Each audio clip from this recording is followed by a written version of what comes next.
You're standing at Devil's Den as twilight settles over Gettysburg. The air grows cold, your camera stops working, and somewhere between the massive boulders, you hear the distant sound of drums. You're not alone here. Did you know that Mammoth Cave has documented over 150 paranormal incidents? Or that Yellowstone's Old Faithful Inn has a headless bride who won't check out? Our national parks aren't just repositories of natural beauty. They're guardians of history, tragedy, and stories that refuse to be forgotten. Tonight on Midnight Deep Dive, we're exploring 10 haunted national parks across America. So close your eyes, let your breathing slow, and drift peacefully as we uncover the ghosts that walk America's most treasured wilderness. There are places on Earth where violence was so concentrated, so overwhelming, that the land itself seems to remember. Gettysburg, Pennsylvania is such a place. Over 3 days in July 1863, this quiet farming community became the site of the Civil War's most brutal confrontation. By the time the cannons fell silent, over 51,000 men had been killed, wounded, or gone missing. The wheat fields ran red, the peach orchards were shattered by artillery, and in a boulder-strewn area called Devil's Den, some of the fiercest fighting left the rocks stained with blood and the air thick with death.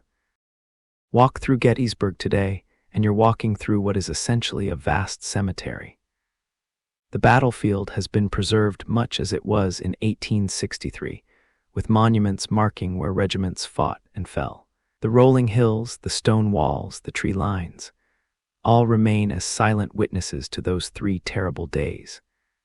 But according to countless visitors, park rangers, and paranormal investigators, something else remains too.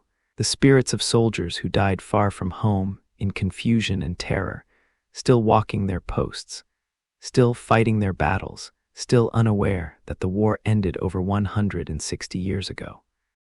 Devil's Den holds a particularly dark reputation. This tumble of massive boulders on the southern end of the battlefield served as a defensive position for Union sharpshooters on the second day of battle. Confederate forces attacked up the slopes, and brutal hand-to-hand combat erupted among the rocks. Men fired at point-blank range, bayoneted each other in the narrow spaces between boulders, and died trapped beneath stones they'd used as cover. When the fighting finally moved on, bodies lay wedged in crevices, sprawled across flat rocks, hidden in shadows where the stretcher-bearers couldn't reach them. The most famous spirit of Devil's Den is known simply as the hippie. Dozens of visitors have reported encountering the same figure. A barefoot man with long hair and a floppy hat, dressed in what appears to be rough, homespun clothing. He's always polite, always helpful, often pointing toward a small stream called Plum Run and saying, "What you're looking for is over there."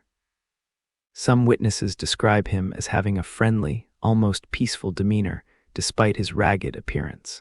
Researchers believe he might be a member of the 1st Texas Infantry, many of whom fought and died at Devil's Den wearing minimal footwear and whatever clothing they could scavenge. What makes the hippie particularly intriguing is the consistency of the reports. Different people, visiting at different times, describe the same figure in the same location, offering the same cryptic advice. And there's another strange detail that appears again and again. People who try to photograph him find that their cameras malfunction. Batteries drain instantly. Digital screens go black. Film cameras jam. It's as if whatever energy allows him to manifest also interferes with electronic equipment. This phenomenon isn't limited to encounters with the hippie. Throughout Devil's Den, visitors report camera malfunctions, sudden battery failures in phones and equipment, and electronic devices that simply refuse to work in certain spots.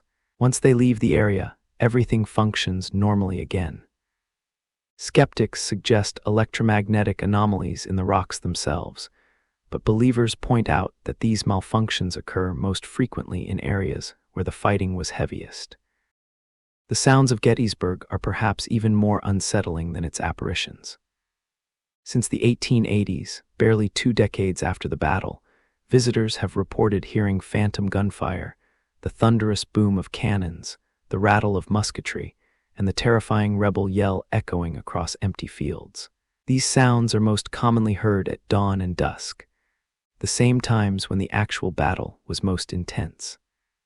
Park rangers doing early morning patrols have reported hearing entire phantom battles, complete with shouted orders, screaming horses, and the dull thud of artillery impacting the ground.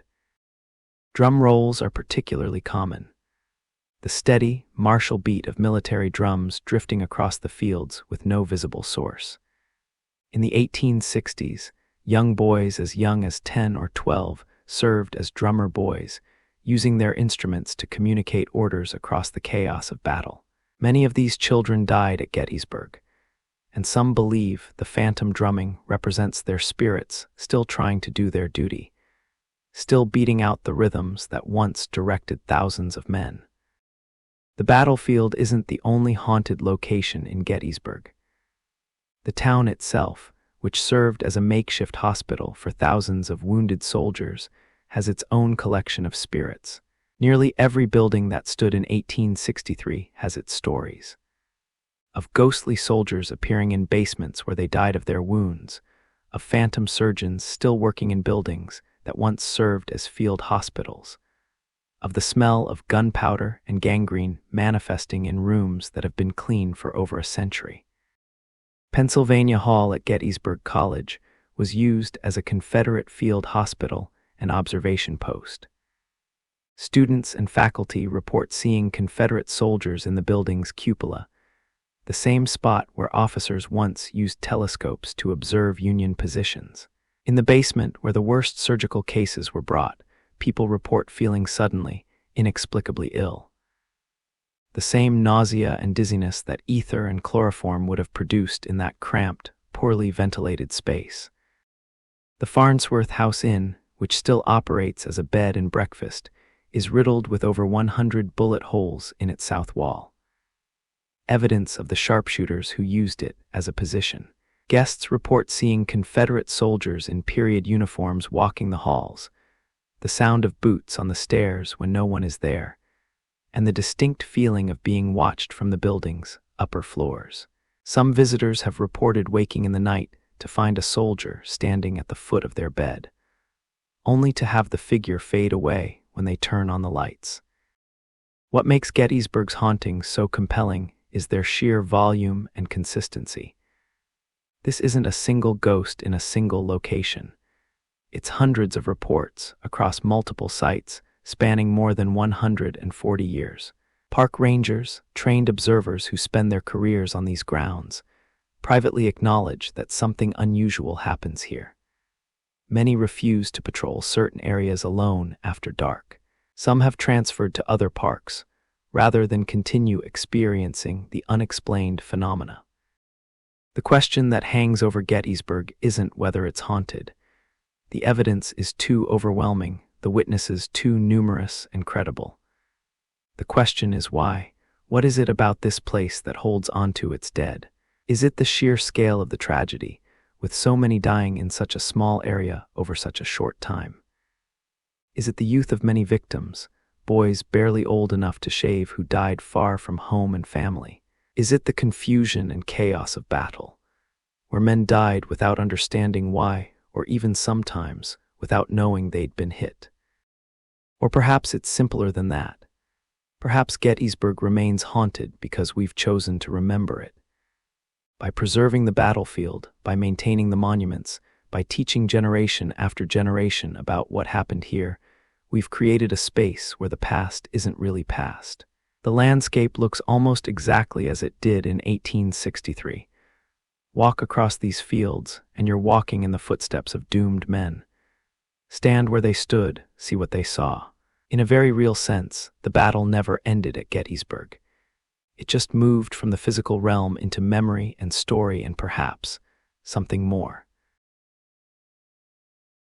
The Great Smoky Mountains rise along the border between Tennessee and North Carolina like ancient sentinels, their peaks perpetually wrapped in the blue mist that gives them their name.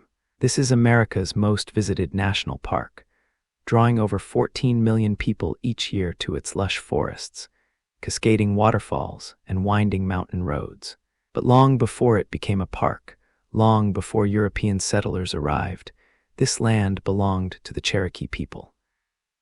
And the Cherokee understood something that modern visitors are only beginning to rediscover. These mountains are not empty. They never have been. Within the park's 500,000 acres lie 150 known cemeteries and nearly 5,000 documented graves. When the park was established in the 1930s, entire communities were displaced. Families who had lived in these mountains for generations were forced to leave their homes, their churches, and their dead behind. The government promised to maintain the cemeteries in perpetuity, but many have been reclaimed by the forest. Headstones disappear under kudzu and rhododendron. Small family plots become indistinguishable from the surrounding woods, and along many of the park's trails, hikers walk past graves without ever knowing they're there. This proximity to the dead creates an atmosphere that many visitors find unsettling. The Smokies don't feel like wilderness in the way that, say, Yellowstone or Yosemite do. They feel inhabited, occupied. Even on empty trails, far from other humans, there's a persistent sense of being watched, of not being quite alone. Park rangers attribute this to the dense vegetation and the way sound behaves in these mountains. But the feeling persists regardless of the explanation. The most famous supernatural resident of the Smokies comes from Cherokee legend, and her story was ancient long before the park existed. Spearfinger, known as Utlanta in Cherokee, is described as an old woman with skin as hard as stone, and one finger on her right hand that's long and sharp as a spear, capable of cutting through flesh like a knife through water. The legend says she can shape-shift, appearing as a kind grandmother to lure children away from their families. Once they're alone and trusting, she uses her stone finger to cut out their livers, which she eats. To modern ears, this sounds like a fairy tale designed to keep children from wandering off. But Cherokee hunters and woodsmen claim to see Spearfinger for generations, describing encounters with a figure that matched the legend exactly. And even today, hikers on Norton Creek Trail, an area with a particularly high concentration of old graves, report strange experiences. The feeling of being followed by something that stops when you stop. Glimpses of an old woman among the trees who vanishes when you look directly at her. And occasionally, the sound of an old woman's voice singing a lullaby in a language that doesn't quite sound like any human tongue. Norton Creek Trail has another resident spirit, one more benevolent, but perhaps even sadder. Local legend tells of a settler who lived near the creek in the 1800s. His young daughter wandered into the woods one day and never returned. The father spent the rest of his life searching for her, walking the same paths night after night, carrying a lantern and calling her name. He eventually died, most likely lost in the same woods that claimed his daughter, and his body was never recovered. But hikers who find themselves lost or disoriented on Norton Creek Trail sometimes report seeing a distant light moving through the forest. Following it usually leads them back to the main trail or to recognizable landmarks. The light never comes close enough for them to see its source clearly, but those who have experienced it describe it as having an intentional quality. Not the random flicker of foxfire or the erratic dance of fireflies, but the steady, purposeful movement of someone carrying a lantern, guiding lost travelers to safety just as he once searched, unsuccessfully, for his lost daughter. Roaring Fork Motor Nature Trail, one of the park's most popular scenic drives, has its own melancholy spirit. The winding road passes numerous historic buildings, log cabins, barns, and mills that once belonged to the families who called these mountains home. And on certain evenings, particularly in autumn when the air grows cold and mist settles in the hollows, drivers report seeing a young woman walking along the roadside. She's always described the same way. Beautiful but dressed in rags, barefoot despite the cold, with long dark hair and a pale, almost translucent quality to her skin. She appears to be hitchhiking or seeking help, often making eye contact with drivers as they pass. Many people have stopped to offer her assistance, but as they pull over and look back, she's vanished. No footprints in the dirt, no rustle in the underbrush. Nothing to indicate where she went or how she disappeared so quickly. The legend attached to this figure goes back to the early 1900s. A young woman named Lucy fell in love with a man her father disapproved of. When her father forbade them from marrying, the couple planned to elope. Lucy was to meet her lover at a predetermined spot along the old mountain road, the same route that Roaring Fork Motor Nature Trail now follows. She waited through the cold October night, but he never came. Whether he changed his mind, met with an accident, or was prevented from coming by her father, no one knows. Lucy died of exposure before morning, and her spirit has wandered that road ever since, still waiting, still hoping for the ride that will finally take her home. The historical buildings along Roaring Fork add their own layer of unease to the experience. These aren't reconstructions or replicas. They're the actual homes and workplaces of people who lived here, furnished with their belongings, preserved in time. Standing in these cabins, you're surrounded by the possessions of the dead. Their chairs, their tables, their beds. The schools where their children learned, the churches where they prayed, the mills where they ground their corn. And in these spaces, where the line between past and present grows thin, people report experiences that defy easy explanation. Footsteps on the wooden floors when the building is empty. The sound of a rocking chair creaking as if someone were sitting in it. The smell of wood smoke from a cold fireplace, or the scent of cooking food in a kitchen that hasn't been used in 90 years. Shadows that move against the walls in patterns that don't match the movement of visitors or the angle of the sun. These aren't dramatic, terror-inducing phenomena. They're subtle, domestic, almost comforting in their ordinariness. It's as if the former residents are going about their daily lives, unaware or unconcerned that their homes are now museum pieces in a national park. Cad's Cove, a broad valley in the western part of the park, once supported a thriving community of over 700 people. Now it's one of the park's most popular destinations, with a scenic loop road that attracts thousands of visitors daily. The old churches, the working grist mill, the preserved cabins and barns. They paint a picture of mountain life in the 19th century. But visit Cad's Cove at dawn, before the crowds arrive, and you might experience something beyond history. Fog often fills the cove in the early morning, creating an otherworldly landscape where the old buildings emerge from white mist like ships from the sea. And in this fog, people report seeing figures moving near the historic structures. Sometimes it's a woman hanging laundry, or a man leading a horse to the barn, or children playing in the yard of the school. They appear solid and real, until the fog shifts or the viewer moves closer, and the figures simply aren't there anymore. The primitive Baptist church in Cad's Cove has its own reputation. Visitors have reported hearing hymn singing coming from inside when the building is locked and empty. Not recorded music or sound from nearby visitors, but the clear sound of multiple voices raised in traditional shape note singing, the haunting harmonies that characterized mountain church services in the 1800s. When rangers investigate, the singing stops, and the church is always found locked and empty.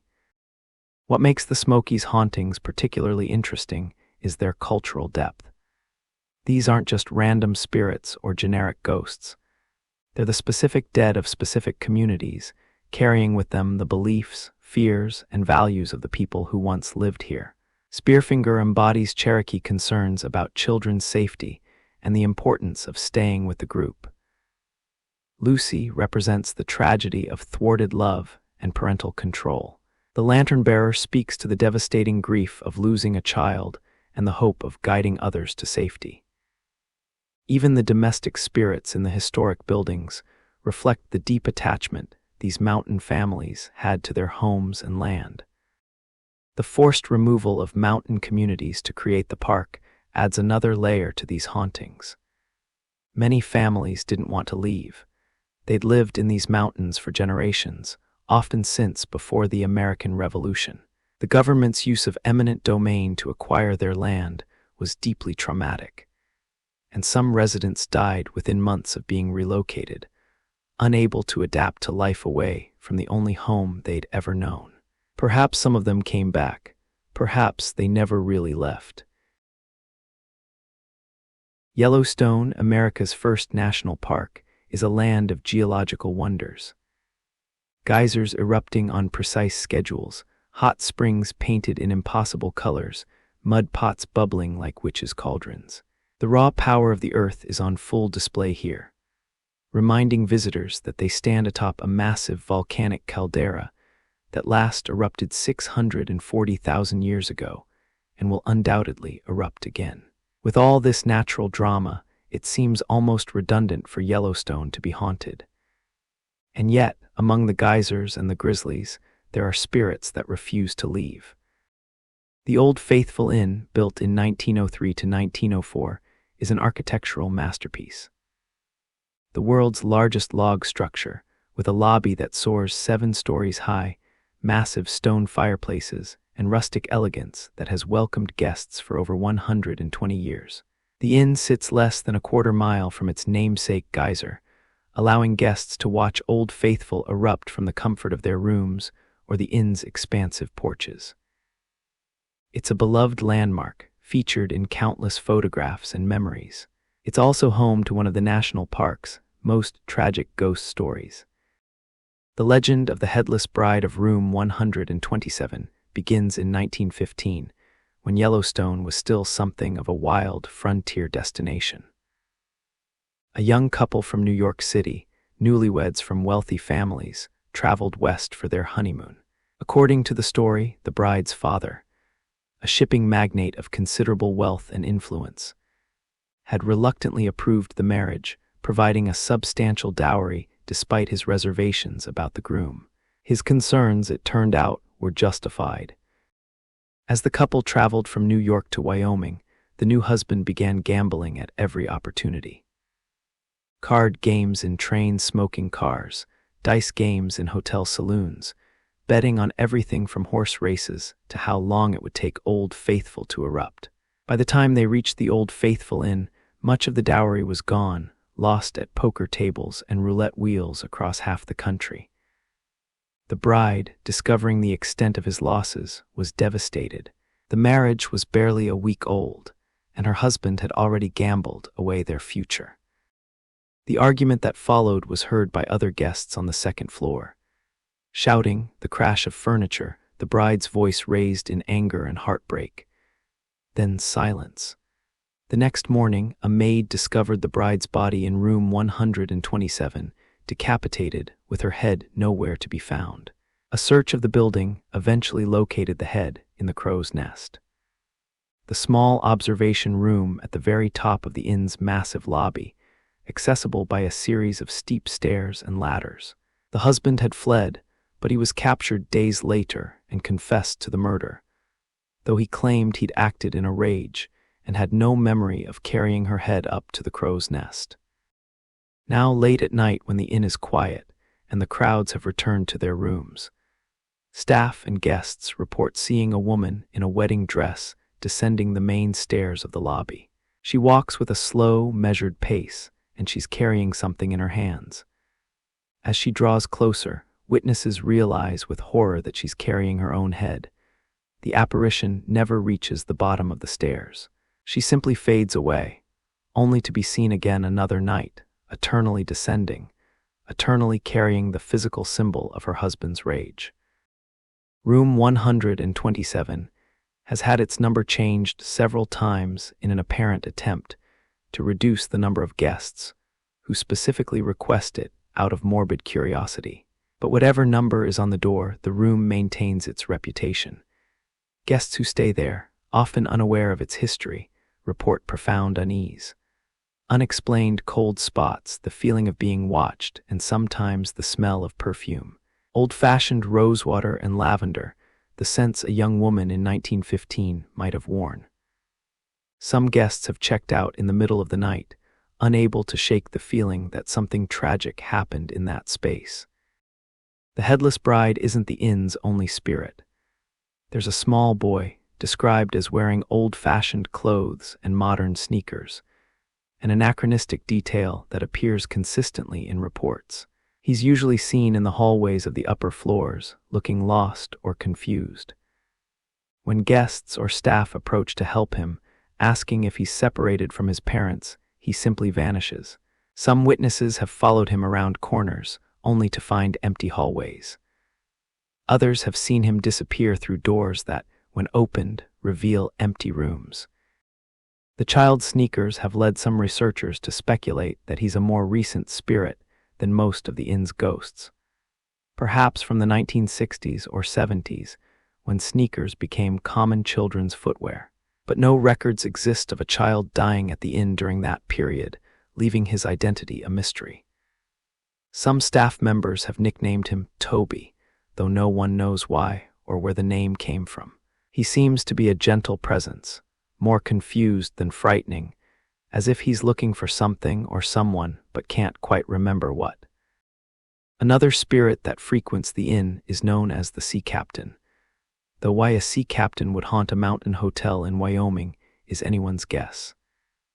This figure appears as an older man with a gray beard, wearing what witnesses describe as a nautical-style jacket and cap. He's most commonly seen peering in windows from outside, trying door handles, or walking the exterior porches late at night. When approached, he doesn't vanish like other spirits. He simply turns and walks away, disappearing into the darkness around the building. Security footage has occasionally captured strange anomalies around the Old Faithful Inn. Lights moving in locked areas, doors opening and closing by themselves, and once, a shadowy figure that appeared to walk through a solid wall. The footage is grainy and inconclusive, but it's contributed to the staff's general acceptance that the inn houses something unexplainable. Other historic buildings in Yellowstone have their own stories. The Lake Hotel, built in 1891 and renovated extensively over the years, has reports of phantom piano music coming from its sunroom long after the piano has been covered and locked for the night. The music is always described as classical pieces, played with considerable skill, echoing through the building's elegant halls at 2 or 3 in the morning. Canyon Lodge, one of the park's larger accommodations, has multiple reports of a woman's voice calling for help in the early morning hours. The voice seems to come from outside the buildings, somewhere in the forest. Rangers and staff have responded to these calls numerous times, conducting thorough searches of the area, but they never find anyone in distress. The calls continue to be reported, always the same desperate female voice, always from the same general area, always resulting in fruitless searches. The park's geothermal features add their own eerie atmosphere to nighttime Yellowstone. Steam rising from hot springs creates shifting curtains of white mist. The sound of geysers erupting in the darkness can be heard for miles. The smell of sulfur hangs in the air, and the ground itself is hot underfoot in many areas. Walking the boardwalks around the geyser basins after dark feels like moving through an alien landscape, and it's easy to understand why some visitors report feeling disoriented, watched, or unwelcome. Several people have died in Yellowstone's thermal features over the years, falling or jumping into springs with temperatures above the boiling point. These deaths are particularly horrible. The victims are literally dissolved by the acidic, superheated water, often leaving nothing to recover. Some believe that these victims' spirits linger near the thermal features where they died, unable to move on from such traumatic endings. Visitors have reported seeing figures standing near hot springs, silhouetted by steam, who vanish when approached. What unites Yellowstone's hauntings is their persistence and the number of witnesses. These aren't stories told around campfires and forgotten by morning. They're consistent, documented reports from credible witnesses, park staff, rangers, concession employees who live and work in the park for months at a time. When the same stories emerge independently from different people over decades, it becomes harder to dismiss them as imagination or suggestion. Beneath the rolling hills of Kentucky lies the world's longest cave system, over 400 miles of mapped passages, with new sections still being discovered. Mammoth Cave earned its name honestly. It's a vast underground labyrinth of chambers, galleries, tunnels, and pits that has drawn explorers and tourists for over 200 years. The cave maintains a constant 54 degrees Fahrenheit year-round, remains pitch black without artificial light, and in some sections, the silence is so complete that visitors can hear their own heartbeat. It's a place that exists outside the normal rules of the surface world, and it's home to some of the national park's strangest and most persistent hauntings. The cave has been used by humans for at least 4,000 years. Native peoples mined the cave for minerals and may have used certain chambers for ceremonies. In the early 1800s, the cave was mined for saltpeter, a key ingredient in gunpowder production. During the War of 1812, enslaved workers extracted tons of cave dirt to support the American war effort, toiling in the dark by the light of oil lamps. After the war, the cave became a tourist attraction, and enslaved people continued to work there, this time as guides, leading wealthy visitors through the darkness. The most famous of these guides was Stephen Bishop, an enslaved man who became one of America's first great cave explorers. Despite his legal status as property, Bishop achieved fame for his intimate knowledge of the cave and his discoveries of new passages and chambers. He drew the first comprehensive map of Mammoth Cave, discovered many of its most spectacular features, and served as a guide for some of the era's most notable visitors. He died in 1857 and is buried in the cave's old guide cemetery, his grave marked with a tombstone that acknowledges his contributions. Some say his spirit still walks the passages he explored so thoroughly in life. But Stephen Bishop's ghost, if it exists, would be one of the gentler spirits in Mammoth Cave. The cave's darkest chapter began in 1839, when a physician named John Croghan purchased the property and conceived of a plan that would result in multiple deaths and lasting supernatural consequences. Croghan had read medical theories suggesting that the constant temperature and humidity of caves might be beneficial for tuberculosis patients, offering a respite from the temperature variations and atmospheric changes that seemed to worsen the disease. He decided to test this theory by converting part of Mammoth Cave into a tuberculosis hospital. The experiment was doomed from the start. Croghan built small stone and wood cabins inside the cave, furnished them with beds and basic amenities, and admitted 15 tuberculosis patients. The patients were told that breathing the cave air and living in the stable cave environment would cure them. Instead, the conditions worsened their illness. The cave, despite its constant temperature, was damp and poorly ventilated. The air smelled of mold and minerals. The perpetual darkness affected patients' mental health as much as their physical condition. And the lack of sunlight meant they received no vitamin D, further weakening their already compromised immune systems. Over the next few months, 5 of the 15 patients died in the cave.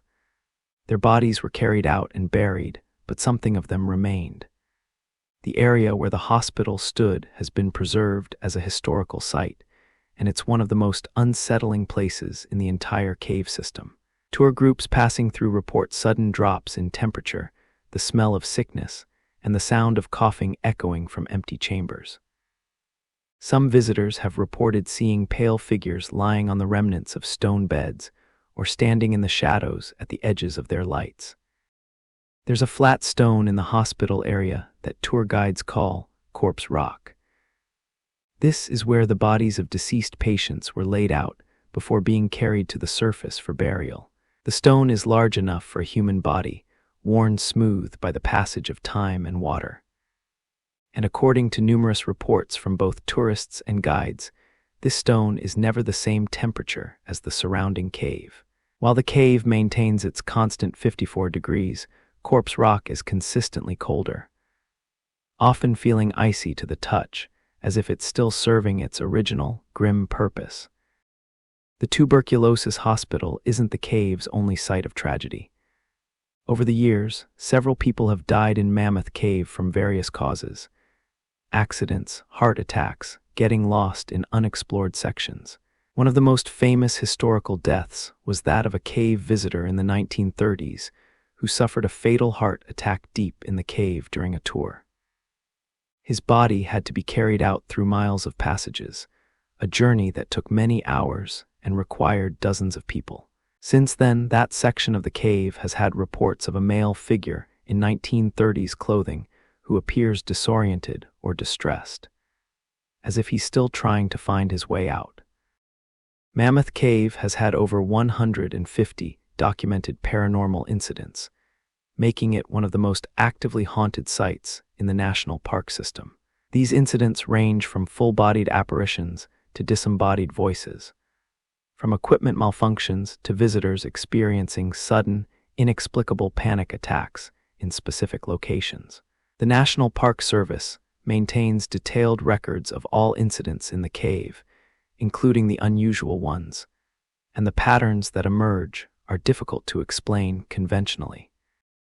One of the most consistently reported phenomena occurs in an area called the Bottomless Pit, though it's actually about 105 feet deep. This dramatic pit was a highlight of early cave tour, and visitors would gather around its edge while guides demonstrated its depth by dropping stones and timing the sound of their impact. Modern tours use bridges to cross the pit, but the area retains a reputation for strange occurrences. Electronic equipment frequently malfunctions here. Cameras refuse to work, flashlights dim or go out, and tour guides' radios fill with static. When the equipment is tested outside this area, everything functions perfectly. Guides report that some tour groups become strangely subdued when crossing the pit's bridge, even groups that have been chatty and energetic throughout the rest of the tour.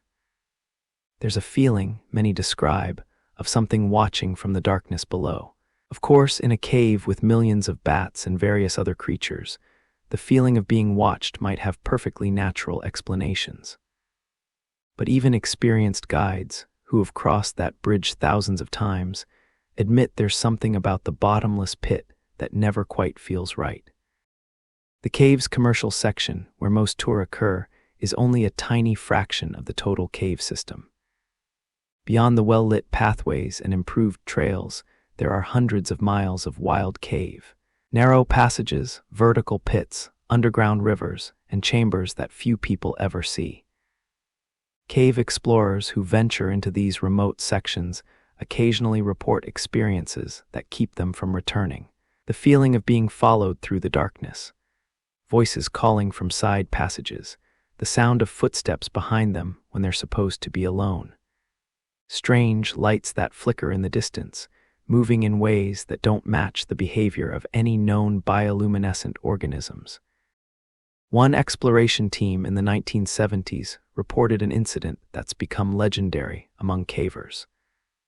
They were mapping a new section of the cave, miles from the nearest entrance, when they all heard what sounded like a woman singing. The voice was distant but clear, echoing through the passages in a way that made it impossible to determine its direction. They followed the sound deeper into the cave, but it always stayed just out of reach. After several hours, they realized they'd become disoriented and had to carefully retrace their route to familiar passages. When they emerged from the cave and compared their recorded observations, they all agreed on one disturbing detail.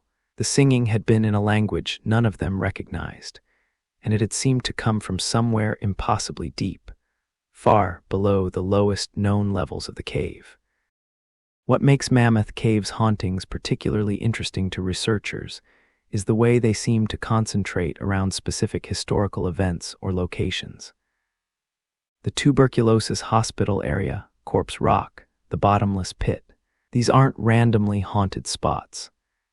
They're places where significant human suffering occurred or where the cave's natural features create particularly dramatic environments. It's as if the cave itself amplifies human emotions and experiences, holding onto tragedy the way it holds onto darkness and silence. The cave's perpetual darkness may play a role in its paranormal reputation. Human beings aren't designed to exist in complete darkness for extended periods. Without visual input, our other senses become hyperactive, and our brains sometimes fill in the missing information with images and sensations that aren't really there. The phenomenon known as prisoner cinema, where people in complete darkness begin seeing lights, patterns, and eventually complex hallucinations, has been documented in cave explorers and miners. So some of Mammoth Cave's ghosts might be manifestations of our own minds struggling to make sense of absolute darkness. But that doesn't explain the consistent, multi-witness reports. It doesn't account for the temperature anomalies that can be measured with instruments. And it certainly doesn't explain why so many people, entering the cave with no knowledge of its history or legends, report experiences in the exact same locations where incidents have been reported for decades. Olympic National Park in Washington State is a place of almost overwhelming natural beauty. Ancient temperate rainforests, glacier-capped mountains, and a wild Pacific coastline combine to create one of America's most diverse national parks. But within this pristine wilderness lies Lake Crescent, a deep glacial lake known for its stunning clarity and impossible shades of blue. The lake is over 600 feet deep in places, and its water is so pure and cold that it functions almost like a preservative. This unusual characteristic played a role in one of the national park's most chilling murder mysteries. In July 1940, two fishermen were out on Lake Crescent early in the morning, their boat drifting in the calm waters near the eastern end of the lake. They were hoping for trout, but what they found floating on the surface would haunt them for the rest of their lives. It was a woman's body, remarkably well preserved despite having been in the water for an unknown length of time. Her skin had been transformed by the lake's chemistry into a soap-like substance, a process called saponification. She was so well preserved that authorities initially thought she'd only been dead for a few days. The body was that of Hallie Illingworth, a 22-year-old woman who had been missing since December 1937, nearly 3 years earlier. She had disappeared from the Lake Crescent Tavern, where she worked as a waitress. Her husband, Monty Illingworth, had reported her missing, claiming she'd left him to run away with another man. The community had largely accepted this story, despite Hallie's family insisting she would never have abandoned her life without a word. But the condition of Hallie's body told a different, darker story. There were ropes tied around her torso and legs. Marks on her neck indicated she'd been strangled, and the preservation of her body meant that investigators could conduct a thorough autopsy, gathering evidence that would have been impossible if she decomposed normally. The lake had, in effect, preserved the evidence of her murder. Monty Illingworth was arrested and eventually confessed to killing his wife during an argument. According to his testimony, they'd been fighting about money and her desire to leave him. He strangled her in a rage, then weighted her body with ropes and dumped her in the lake, assuming the deep water would hide his crime forever. He hadn't counted on the lake's unique chemistry preserving her so thoroughly, or on the currents eventually bringing her to the surface.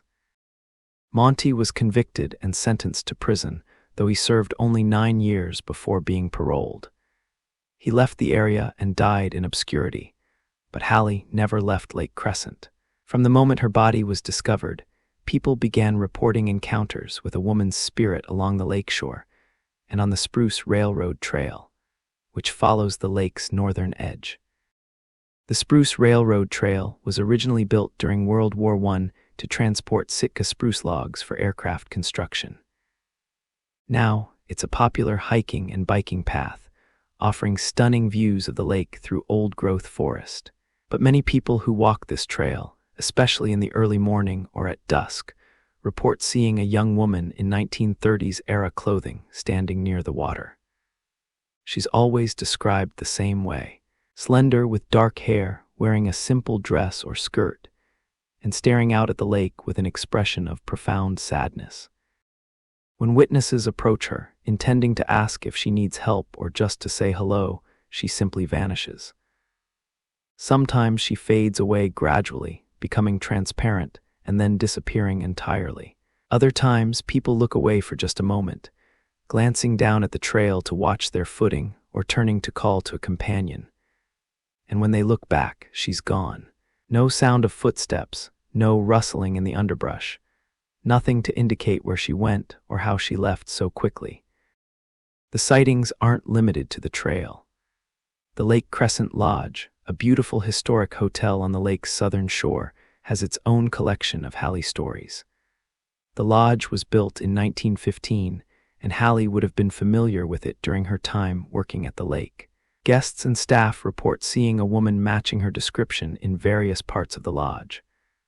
Standing in hallways, looking out windows at the lake, or sitting in the lobby as if waiting for someone. What makes these sightings particularly poignant is that witnesses often describe the figure as seeming confused or lost. She doesn't appear threatening or even particularly ghostly, just sad and displaced, as if she's trying to understand what happened to her or find her way home.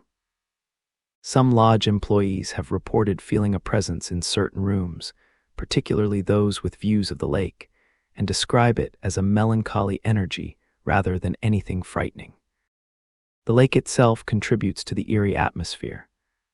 Lake Crescent is eerily still on calm days, its surface reflecting the surrounding mountains and forests like a vast mirror.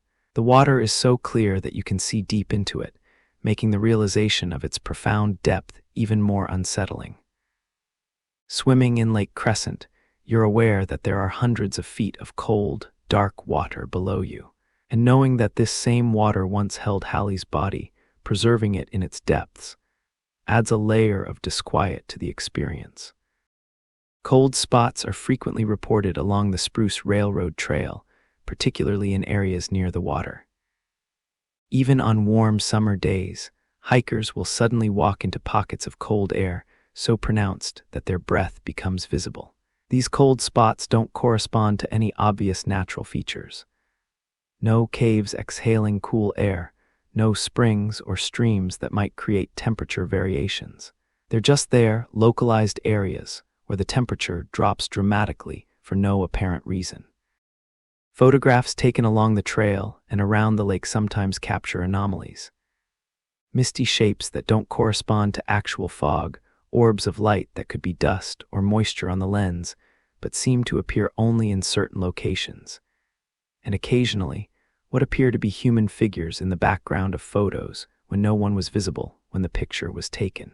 Skeptics point to the abundant moisture in the Pacific Northwest, which can create natural mist and light effects.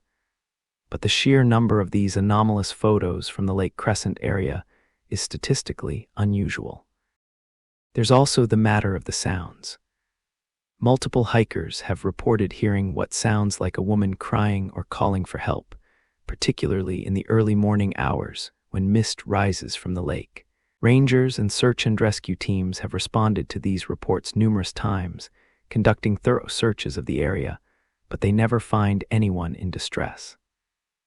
The sounds persist, always described as female, always seeming to come from near the water, always resulting in unsuccessful searches. Some visitors report feeling watched while on the Spruce Railroad Trail, particularly in the sections that pass closest to where Hallie's body was found. It's not an aggressive or threatening feeling, witnesses say, but rather a sense of someone observing them with great intensity, as if studying them or trying to communicate something. When they turn to look, there's never anyone there. But the feeling persists, following them along the trail until they move away from the lake. What makes Hallie's story particularly tragic is that she was murdered for wanting to leave. Her crime was desiring independence, wanting a different life than the one she had. And now she seems trapped at the lake where her body was hidden, unable to move on, eternally tied to the place where her life ended so violently. There's a cruelty in that someone who wanted freedom above all else now seems confined to endlessly walking the same shore, looking out over the same water that once held her body. The Lake Crescent Lodge staff has largely accepted Hallie's presence.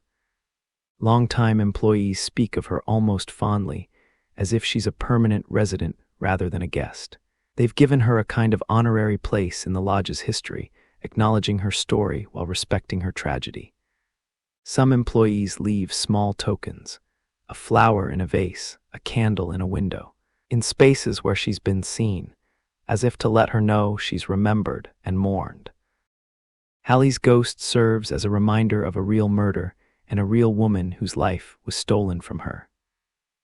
Unlike some ghost stories that become entertainment or tourist attractions, Hallie's presence at Lake Crescent forces visitors to confront actual violence and loss. She's not a character in a story. She was a real person with hopes and dreams and a desire for a better life.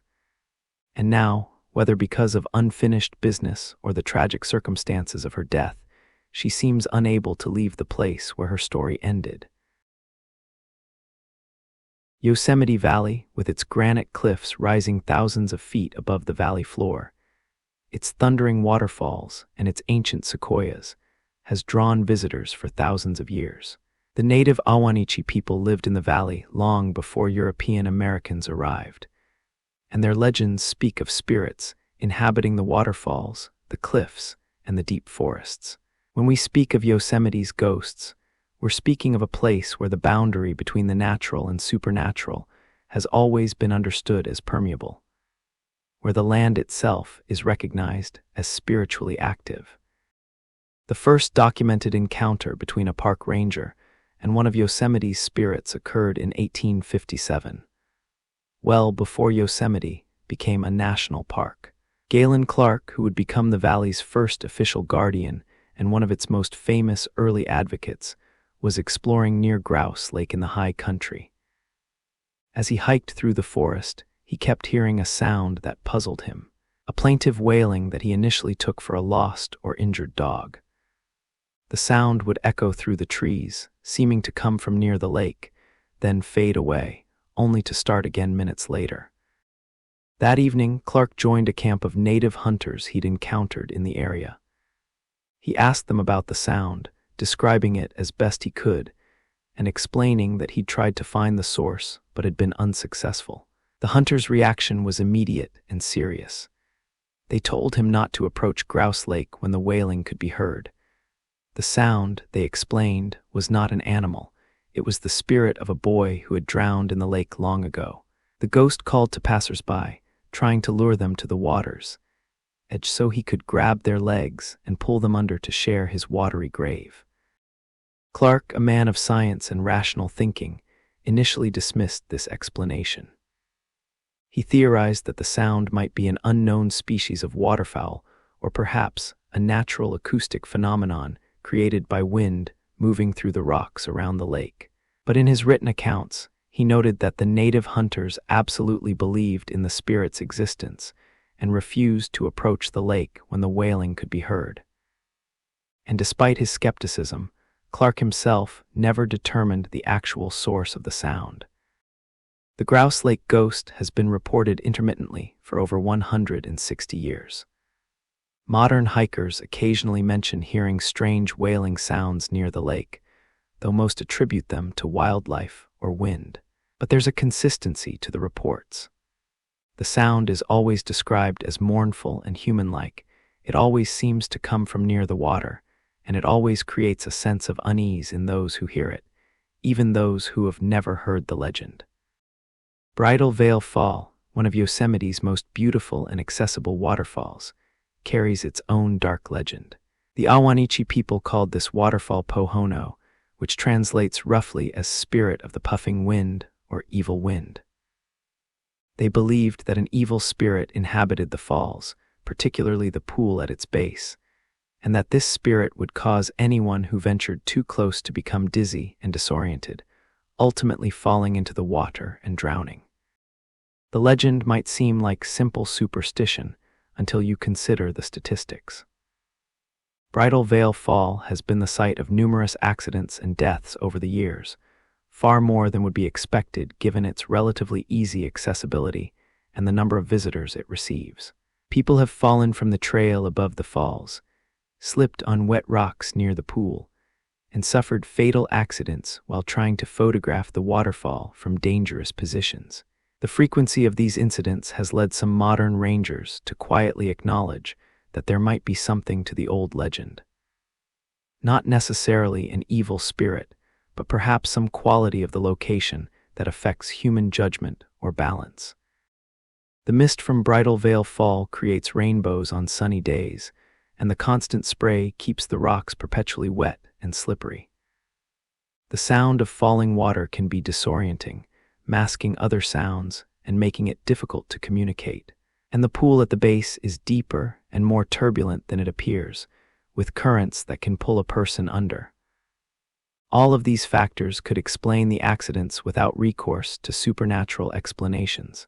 But the legend persists, and many visitors report feeling anxious or uncomfortable near the falls, even when they're unaware of its reputation. Camp 6, now a parking area, was once a campground in Yosemite Valley. In the early 20th century, a man staying at the camp hanged himself from the rafters of one of the camp's structures. His body was discovered the next morning, and while the incident was tragic, it seemed like a single, isolated event. But ever since, people have reported seeing a hanging figure in the area, particularly in the hours between 11 p.m. and 3 a.m. The camp has long since been dismantled and paved over, but the sightings continue. Witnesses describe seeing a man suspended in midair, hanging by the neck, visible for just a few seconds before vanishing. Some reports come from people who were simply driving through the parking area late at night and happened to glance in the direction where the camp once stood. The vision is so vivid and disturbing that several witnesses have reported it to rangers, concerned that someone was in distress, only to be told about the history of the location. What makes Camp 6's ghost particularly unsettling is the apparent reenactment aspect. The figure doesn't wander or interact with the environment. It simply hangs there, trapped in the moment of death, visible for a brief time before disappearing. It's as if time itself has a glitch in this location, replaying the same tragic scene over and over for witnesses who happen to be in the right place at the wrong time. Yosemite Valley itself, particularly in the early morning hours, can feel inhabited by more than just the living. Photographers who wake early to capture sunrise on the granite cliffs sometimes report an uncomfortable feeling of being watched. This might be attributable to wildlife. Yosemite has healthy populations of bears, mountain lions, and other animals that might observe humans from a distance. But the feeling persists even in areas where wildlife sightings are rare, and it's often described as distinctly human. The sense of being observed by an intelligence that's evaluating you, studying you, perhaps judging you. The Awanichi people were forcibly removed from Yosemite Valley in the 1850s, driven out by military expeditions and European-American settlement. Many of them died during the removal or in the years immediately following, unable to survive away from their ancestral home.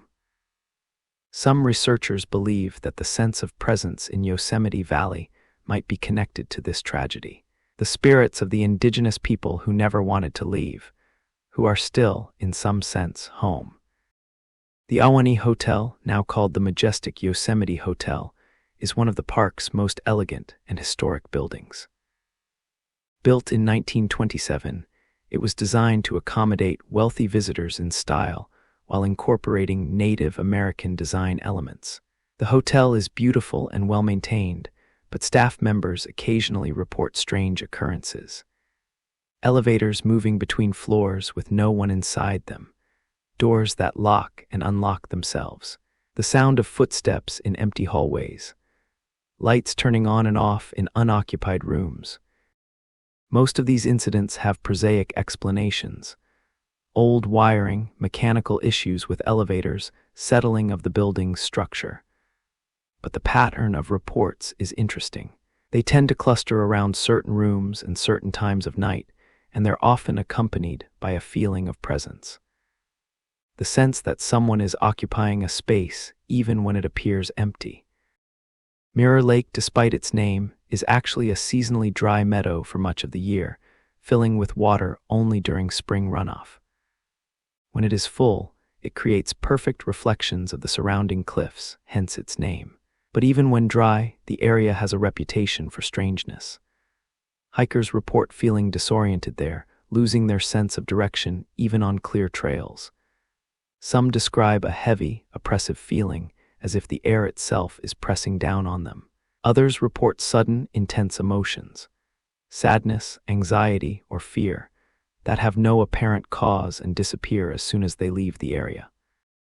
These experiences might be attributable to altitude, dehydration, or the psychological effects of being in an unusual landscape.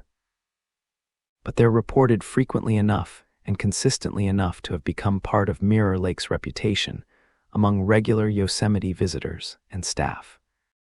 Yosemite's hauntings, unlike those in some other parks, are deeply connected to its indigenous history and the natural power of the landscape itself. The spirits here aren't just human.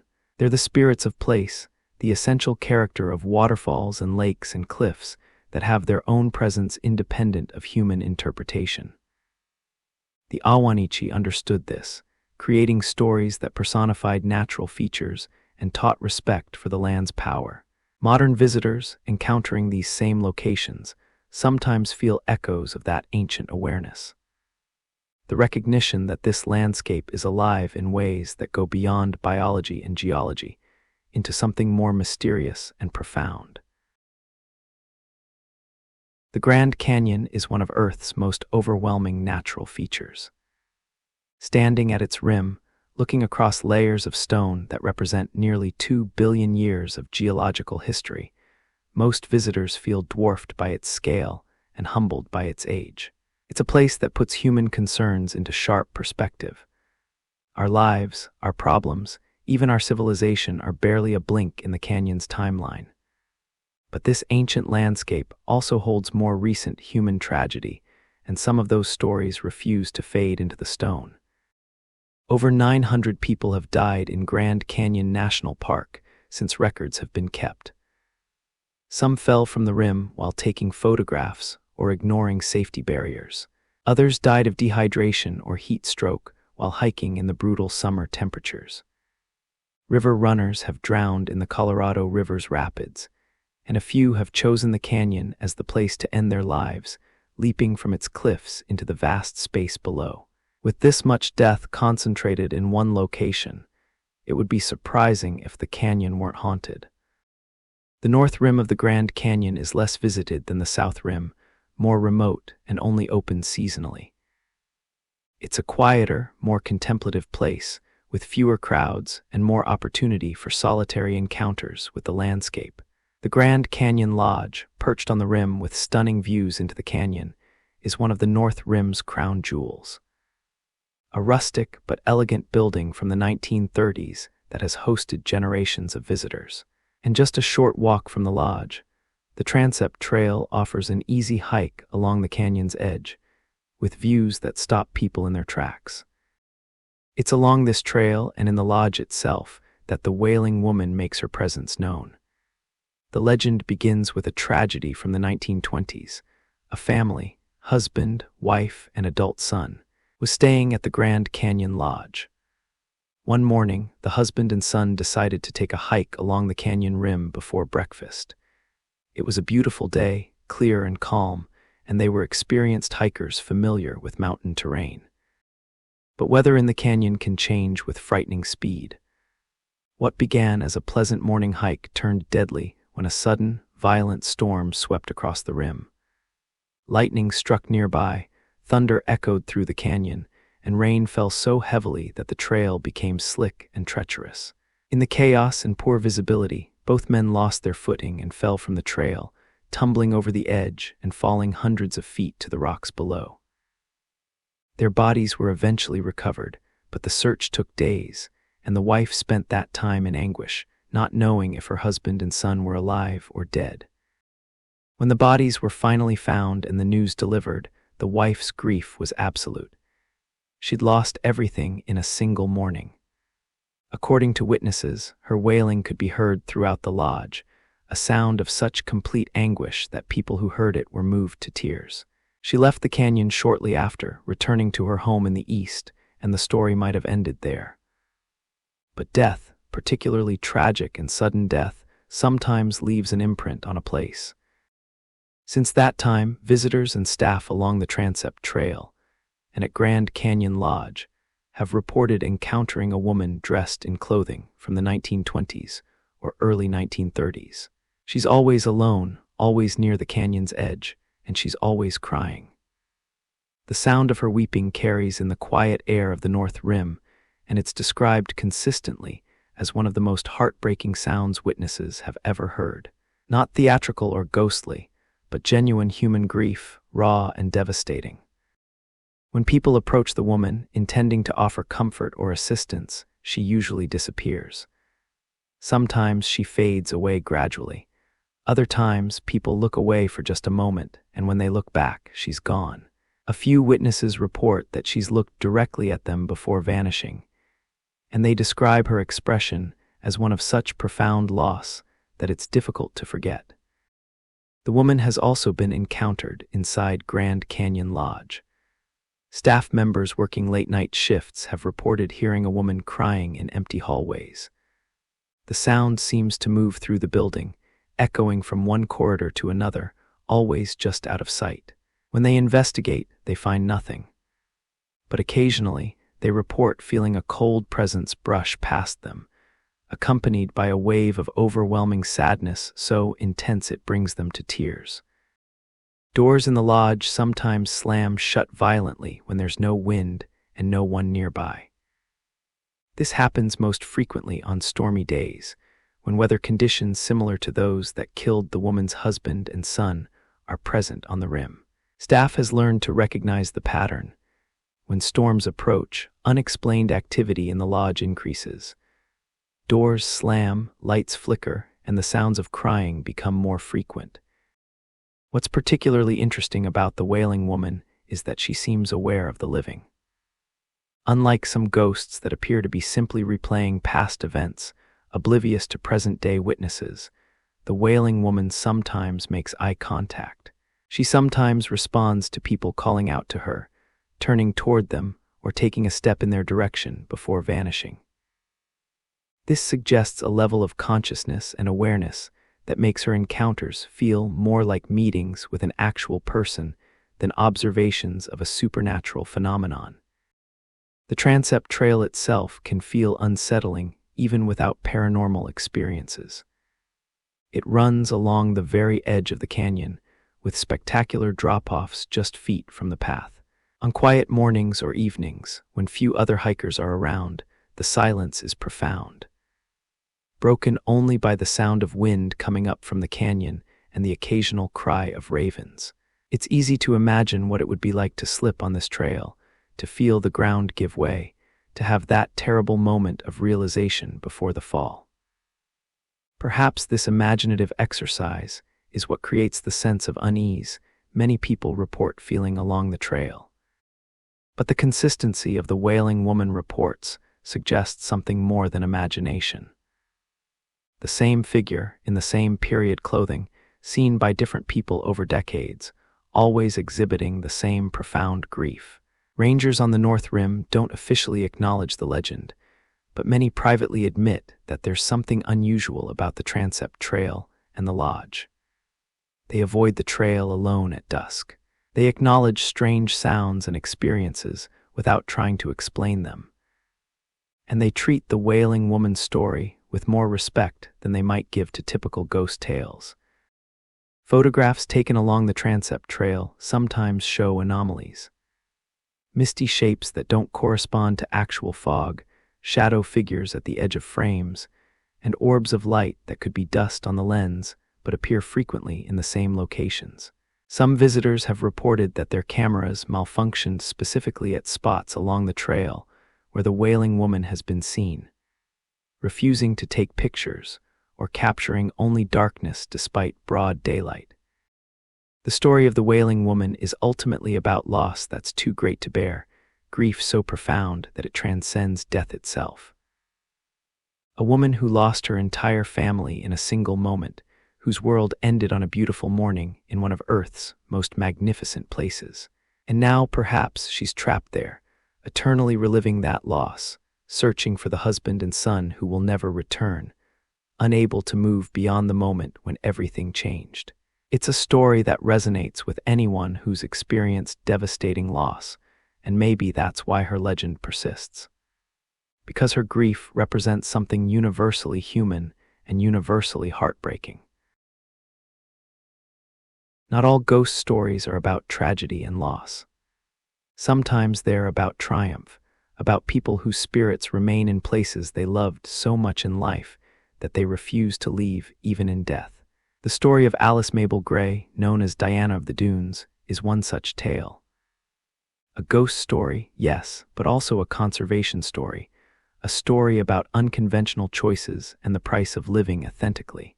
And it's a reminder that haunting can be a form of protection, a way of remaining forever connected to a place you fought to save. Alice Mabel Grey was born in 1881 into a world that had very specific expectations for women, especially educated women from good families. She defied nearly all of them. Grey attended the University of Chicago at age 16. Receiving her bachelor's degree with honors and earning special recognition in biology, mathematics, and astronomy, all before most women in America even had the right to vote. She continued her education in Germany, obtaining a master's degree, and seemed destined for an academic career that would have been remarkable for anyone, let alone a woman of her era. But when she returned to Chicago, she found herself relegated to work as a stenographer. Her education, her intelligence, her accomplishments, none of it mattered in a job market that saw women as temporary workers until marriage. Grey grew increasingly disillusioned with urban life, with societal expectations, with the gap between her capabilities and the opportunities available to her. And in 1915, at age 34, she made a choice that scandalized Chicago society and fascinated the nation's press. She left civilization entirely and moved to the Indiana dunes. The dunes along Lake Michigan's southern shore were, in Grey's time, a wild and largely undeveloped landscape. Massive sand dunes rose hundreds of feet above the lake, supporting unique plant communities and creating a landscape that felt more like the Sahara than the industrial Midwest. Grey found an abandoned shack near the shoreline and made it her home. She lived alone, without electricity or running water, studying the ecology of the dunes, writing, hiking, and occasionally swimming naked in the lake. It was this last activity that brought her unwelcome fame. Sailors passing in boats spotted her bathing nude in the waves and reported seeing a mermaid on the Indiana shore. The press picked up the story and ran with it, sending reporters to interview this mysterious woman living alone in the wilderness. They gave her various nicknames: Diana of the Dunes, after the Roman goddess of wildlife, Nympho of the Dunes with its unsubtle sexual implications, and the Mermaid of Lake Michigan. Grey, rather than hiding from the attention, used it strategically. She gave interviews in which she discussed the ecological importance of the dunes, the unique plant species found there, and the need to protect this landscape from the industrial development that was creeping along the lakeshore. She became, essentially, an early environmental activist, using her notoriety to advocate for conservation. Her arguments were sophisticated and scientific, backed by her years of study and her intimate knowledge of the dunes' ecology. But society wasn't kind to women who lived outside its norms. Grey was vilified as much as she was celebrated. Religious leaders condemned her. Newspapers published scandalous and often exaggerated accounts of her lifestyle. And when she eventually married a man named Paul Wilson and brought him to live in her shack on the dunes, the press portrayed it as a fallen woman corrupting an innocent man, despite the fact that Wilson had his own troubled history. Grey's life on the dunes became increasingly difficult. Developers wanted the land. Local authorities harassed her. Her health began to fail. In 1925, at age 44, Alice Mabel Grey died of kidney failure, likely exacerbated by the harsh living conditions and chronic malnutrition. She was buried in a conventional cemetery, far from the dunes she'd loved and fought to protect. It seemed like a sad ending to a remarkable life. But Gray's death wasn't the end of her story. In 1966, Indiana Dunes National Lakeshore was established, protecting much of the landscape Gray had advocated for. Her arguments, her writings, and the public attention she'd drawn to the dunes played a significant role in the conservation movement that ultimately led to protection. In a very real sense, Alice Mabel Gray saved the Indiana Dunes, and some believe she never really left them. Visitors to the Indiana Dunes, particularly those exploring the beach areas where Gray once lived, occasionally report seeing a woman walking along the shoreline. She's described as slender, with her hair loose, wearing simple clothing or sometimes appearing to be nude. She walks with purpose, often bending down to examine plants or shells, and she seems completely at home in the landscape. When people approach or call out to her, she disappears, fading into the mist that often rolls off Lake Michigan, or simply not being there when the observer looks back after glancing away. The figure is most commonly seen at dawn or dusk, the liminal hours when the beach is least crowded and the light plays tricks with perception. She appears most frequently in the area where Gray's shack once stood, though the exact location has been lost to time and shifting sands. Some witnesses describe feeling a sense of peace when they see her, as if her presence is protective rather than threatening. Gray's ghost, if that's what it is, feels different from many of the park hauntings we've discussed. There's no tragedy to replay, no unfinished business in the traditional sense. If Alice Mabel Gray haunts the Indiana Dunes, it seems to be because she chooses to, because this was where she was happiest, where she felt most herself. Her spirit, according to those who have felt her presence, isn't trapped or suffering. It's free in a way Gray could never be in conventional society. The National Park Service has embraced Gray's legacy, creating Diana's Dare, a series of sites associated with her life that visitors can explore. The program encourages people to see the dunes through Gray's eyes, to appreciate the ecology she studied and the landscape she fought to protect. In this way, her story has become part of the park's official narrative, her unconventional life celebrated rather than condemned. There's something lovely about the idea that Alice Mabel Gray remains in the dunes she loved. That a woman who defied society's expectations in life continues to defy death's boundaries, choosing to stay in the place that gave her freedom and purpose. Her ghost, if it exists, isn't a scary story told around campfires. It's a reminder that some loves are strong enough to transcend death, that some connections to place are powerful enough to keep a spirit tethered by choice rather than by tragedy. America's western national parks hold a particular flavor of haunting. Ghosts shaped by frontier violence, by the harshness of desert and mountain living, and by the kind of rough justice that prevailed before law and order reached remote corners of the country. These aren't refined Victorian spirits haunting elegant buildings. They're the ghosts of miners, outlaws, and ordinary people who met extraordinary deaths in landscapes that tested the limits of human endurance. Death Valley, appropriately named, is one of the hottest and driest places on Earth. Summer temperatures regularly exceed 120 degrees Fahrenheit. Annual rainfall averages less than 2 inches. The valley floor sits 282 feet below sea level, and the heat can be so intense that standing outside feels like standing in an oven.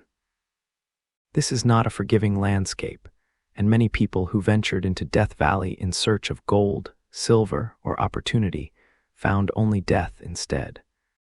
The valley is dotted with ghost towns, entire communities that sprang up around mining operations and then vanished when the ore ran out or the conditions proved too brutal. These settlements often had colorful names that reflected the rough character of their inhabitants: Skidoo, Rhyolite, Panamint City. And they had equally colorful inhabitants, including a saloon owner named Joe, Hooch Simpson, whose story has become one of Death Valley's most enduring legends. In 1908, Simpson ran a saloon in a particularly rough mining camp. He was known as a heavy drinker with a quick temper and a quicker trigger finger. When a local banker refused to forgive a $20 debt, Simpson shot him dead in the saloon in front of multiple witnesses. The townspeople, who had little love for either man but less tolerance for cold-blooded murder, quickly formed a lynch mob. They hanged Simpson from a nearby tree, but the story doesn't end there. A reporter from a nearby town heard about the lynching and wanted to witness it for his newspaper. The townspeople, obliging and perhaps a bit drunk themselves, dug up Simpson's body, rehanged it for the reporter's benefit in photographs, then buried it again. But the town doctor, who'd had his own issues with Simpson, decided he wanted the head for medical study or possibly as a trophy. So they dug Simpson up a third time, and the doctor beheaded the corpse. The desecration of Simpson's body was extreme even by the rough standards of frontier justice. He was killed once, hanged twice, and beheaded after death. His body was buried and exhumed multiple times, treated more like a curiosity than the remains of a human being. And according to legend, this mutilation of his corpse created something that wouldn't rest. A spirit bound to the desert by violence and humiliation, searching eternally for the head that was taken from him. The town is long gone now, returned to desert. Not a single building remains standing. The exact location has been lost to time and shifting sands, though researchers have narrowed it down to a general area based on old mining records and photographs. Nothing marks the spot where Simpson died or where he was buried and exhumed. The desert has reclaimed everything, leaving only heat, sand, and the occasional creosote bush struggling to survive in the brutal conditions. But the legend persists that Joe Simpson's headless ghost still roams the area, searching for his missing head or perhaps seeking revenge on those who mutilated his body. Hikers and campers in remote parts of Death Valley occasionally report seeing a headless figure walking through the desert, always at a distance, visible for just a moment before vanishing into the heat shimmer that makes the air itself seem to dance. The descriptions are remarkably consistent across different witnesses and different decades. The figure appears as a man in old-fashioned clothing, rough work pants, a shirt, sometimes a vest, but with nothing above the shoulders. He walks with purpose, as if heading somewhere specific, and he seems unaware of or unconcerned with observers. He doesn't approach or threaten. He just walks, a headless silhouette against the endless desert, and then he's gone. Some witnesses report seeing him at dawn or dusk, when the light is uncertain and shadows stretch long across the sand. Others claim to have seen him in full daylight, though these accounts are less common. A few nighttime campers have reported seeing a figure with no head silhouetted against their campfire or caught in the beam of a flashlight, there for just a second before the darkness swallows it again. Skeptics point out that heat mirages in Death Valley are common and can create convincing illusions of figures that aren't there. In temperatures above 120 degrees, the heated air rising from the desert floor bends light in ways that can make distant objects appear to float or shimmer. Rocks can look like buildings, patches of salt can resemble pools of water, and the human eye, particularly when dealing with extreme heat and possible dehydration, is easily fooled. There's also the phenomenon of desert madness, a combination of heat exhaustion, dehydration, and sensory deprivation that can cause vivid hallucinations. People lost in the desert have reported seeing all manner of impossible things. Cities that don't exist, water where there is none, people and animals that vanish upon approach. So a hiker suffering from heat stress might easily hallucinate a headless figure and believe they'd seen a ghost. But the consistency of the reports, a headless figure in roughly the same area, described similarly by different witnesses over decades, suggests something beyond simple misidentification or heat-induced hallucination. And there are reports from people who were not suffering from heat exhaustion, who saw the figure in cooler conditions, and who were experienced desert travelers unlikely to mistake a mirage for a human form. Death Valley has other ghostly residents besides Simpson. The Panamint Mountains, which form the western boundary of Death Valley, were home to numerous mining camps and had their own share of violence and sudden death. Prospectors murdered for their claims, miners killed in accidents, travelers who died of thirst just miles from water. The desert is full of unmarked graves and unremembered deaths. In some of the remaining ghost towns, particularly those with a few structures still standing, visitors report strange phenomena. Footsteps in abandoned buildings where the floors are too rotten to support weight. The smell of cooking food in kitchens that haven't been used in a century. Shadows moving past windows in structures that have no roofs and therefore no way to cast shadows. These experiences are less dramatic than encounters with Simpson's headless ghost, but they contribute to the overall sense that Death Valley holds onto its dead. The Furnace Creek area, now the main hub for park visitors with a hotel, campground, and visitor center, was once the site of mining operations and had its own rough population. Some employees who work late shifts at the Furnace Creek facilities report unusual experiences. The feeling of being watched in empty areas, doors that open and close by themselves, and occasionally the figure of a miner in old-fashioned clothing seen briefly in peripheral vision. Dante's View, a spectacular overlook that provides sweeping vistas of Death Valley from 5,000 feet above the valley floor, has its own reputation. The road to Dante's View winds through the Black Mountains, and some drivers report seeing figures standing beside the road who vanish when the car draws closer. Others describe seeing someone standing at the overlook itself, silhouetted against the vast view, who isn't there when they reach the viewing area. These sightings might have prosaic explanations. Other tourists who have left, wildlife casting human-shaped shadows, or the optical illusions created by dramatic elevation changes and atmospheric conditions. But the frequency of reports and the emotional impact they have on witnesses suggests that something about Death Valley's landscape creates conditions conducive to unusual experiences. What makes Death Valley's hauntings particularly interesting is how they reflect the harsh realities of desert frontier life. This wasn't a place where people came to establish permanent communities or build for the future. It was a place where desperate people came seeking quick wealth, where violence was common, where death could come from heat, thirst, accidents, or human malice. The ghosts of Death Valley are the ghosts of desperation and greed, of rough justice and rougher living. Canyonlands National Park in Utah is a landscape that seems almost Martian in its otherworldliness. Here, the Green and Colorado rivers have carved through layers of red and orange sandstone, creating a maze of canyons, mesas, buttes, and spires that stretch as far as the eye can see. The park covers over 300,000 acres, much of it so remote and rugged that visitors rarely venture beyond the main viewpoints. The silence in the backcountry is profound.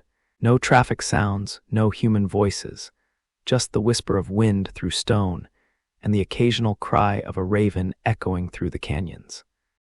This is ancient cowboy country, where hardy souls drove cattle through impossible terrain in the late 1800s and early 1900s. The Outlaw Trail ran through this region, providing hideouts for Butch Cassidy and other outlaws fleeing the law.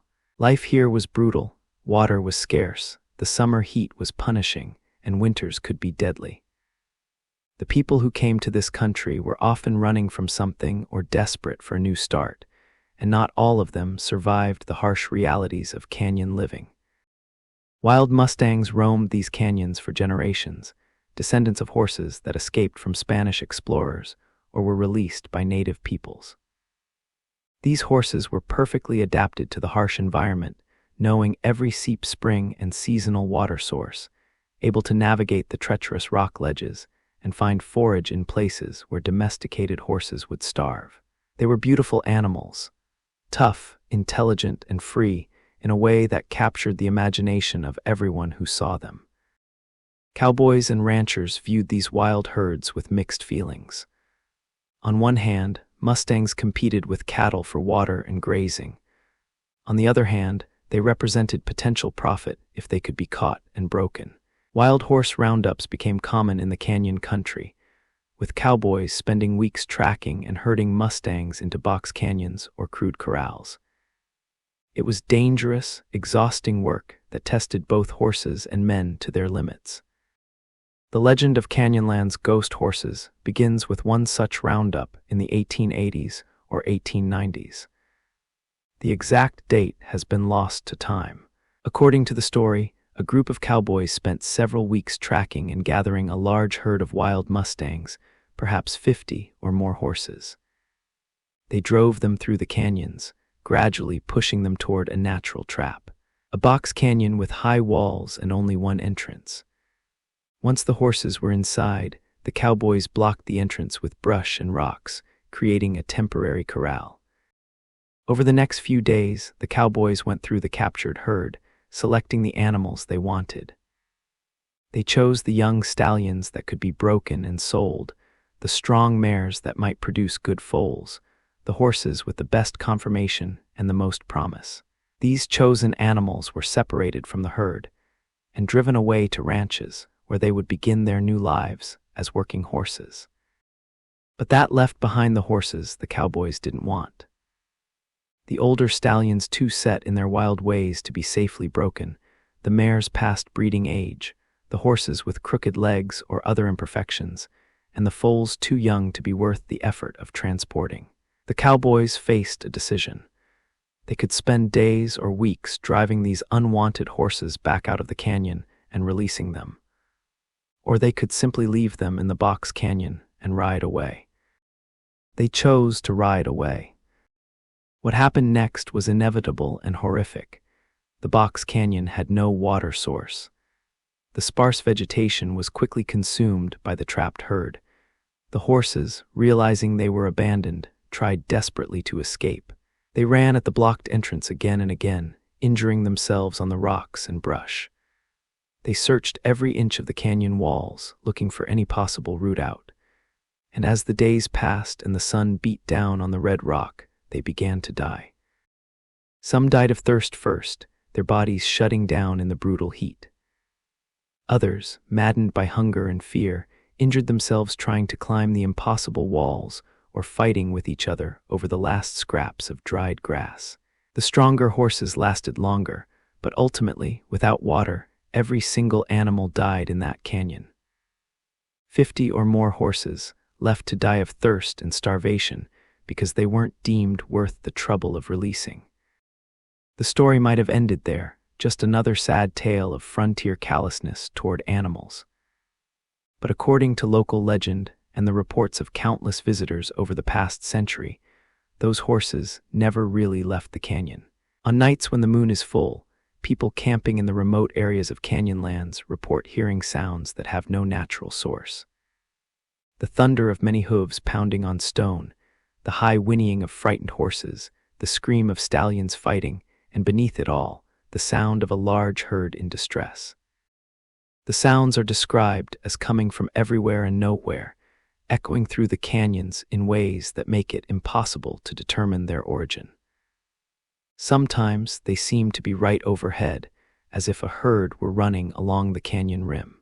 Other times they seem to be deep in the canyon below, rising up through the darkness.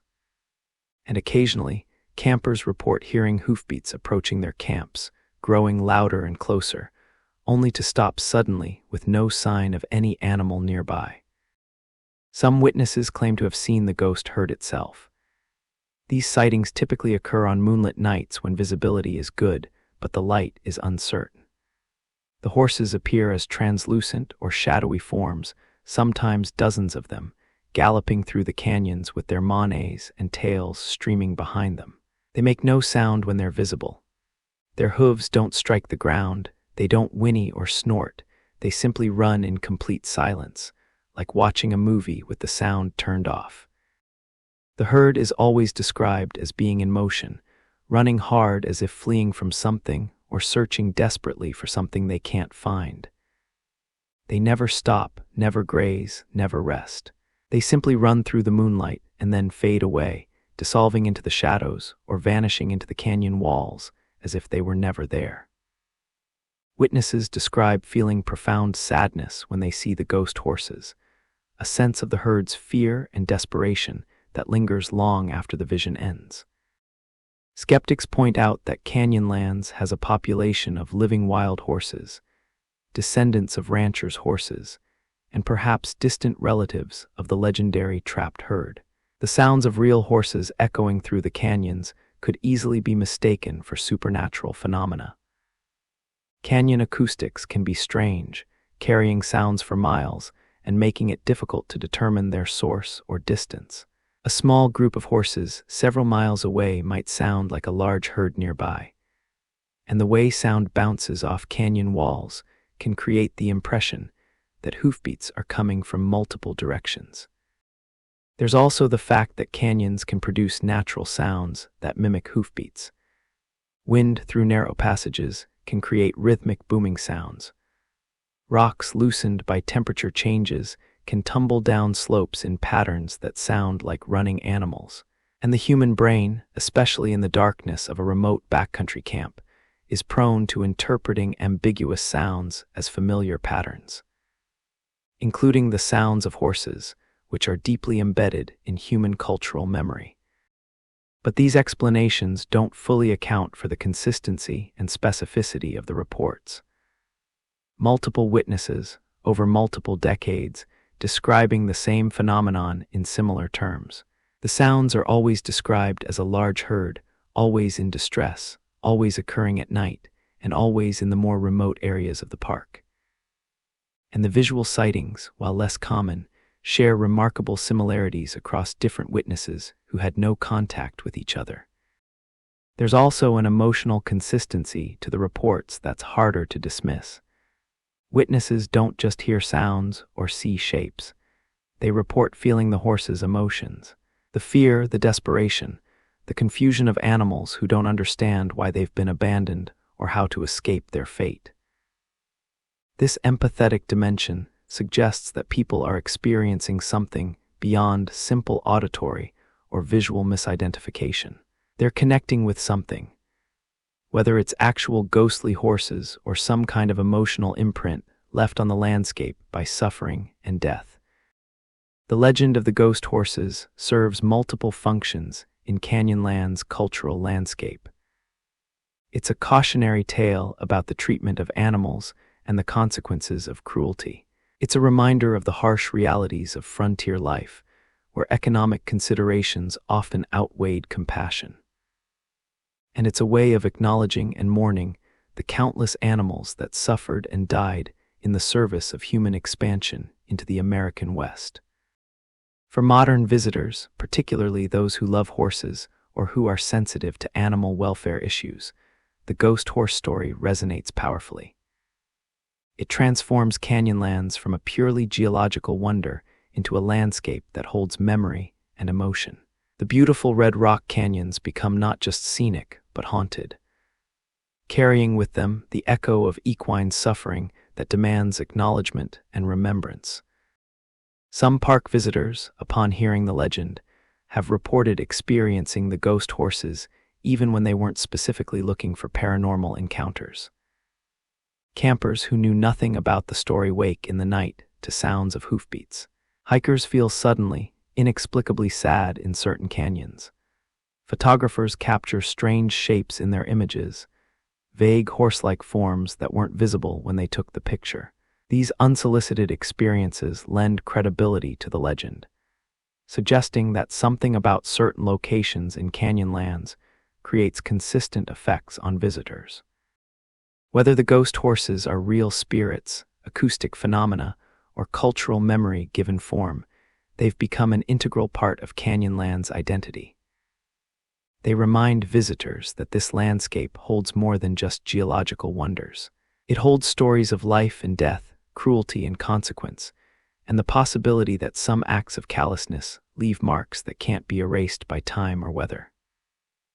And on moonlit nights in the remote canyons, when the wind is right and the silence is broken by sounds that seem to come from everywhere and nowhere, those stories feel more like truth than legend. Tonight, we've walked with ghosts through some of America's most beautiful and haunted landscapes.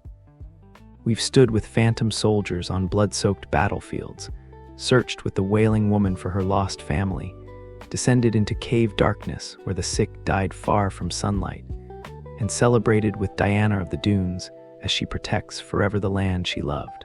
These stories, whether supernatural encounters or powerful metaphors, connect us to the layers of history and emotion that make our national parks more than just wilderness. They make them sacred ground. Thank you for joining me on this journey through the haunted national parks. If you're already drifting off, then our mission is complete. But if you're still awake, perhaps another deep dive will carry you gently into slumber. Until we meet again in these quiet hours, may you find peace in wild places, respect for the stories they hold, and comfort in knowing that some connections transcend even death itself.